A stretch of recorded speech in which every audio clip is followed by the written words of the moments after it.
Tinawag ng anak ang kanyang ama para ipakita ang kanyang ina. Tumawag ang lalaki sa kanyang asawa at nagtanong kung nasaan ito. Ipinaliwanag niya na may company dinner at masaya ang boss dahil buong kumpanya ay naroon. Sabi niya, mahal kita, bye. Napansin ng lalaki na malaki ang company dinner, pero mukhang hindi ito totoo dahil wala silang makain. Sinubukan ng babae na magpaliwanag pero hindi naniwala ang lalaki. Galit siyang nagtanong kung iniwan ng babae ang anak para lang kumain kasama ang colleague. Lumalabas na nasa restaurant sila. Nagkaroon ng tensyon. Nagalit ang lalaki, tinanong kung bakit sinasaktan ng anak. Humantong ito sa pisikal na komprontasyon. Umalis ang lalaki at sinabing kung wala lang ang bata, nasaktan niya rin ang babae.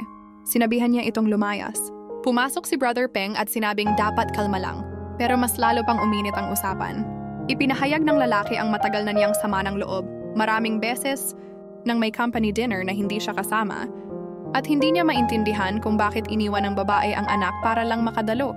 Nagbanta ang lalaki at kinuha ang bag ng babae. Sinabi niya na hindi niya kailangan ng babae. Anak lang ang gusto niya. Sapat na raw sa kanya ang anak at kahit wala silang pera makakahanap siya ng paraan. Hindi raw niya kailangan ng babaeng katulad ng ina. Sumang-ayon ang bata sa ama at sinabing ayaw na rin niya ng ganong klaseng ina. Gusto raw niyang umuwi kasama ang ama at hayaang maging ina ng iba ang babae. Sa dulo, nagbanta muli ang lalaki. Kung gagawin mo ito, mamamatay ang bata. Hindi mo rin ako mahal.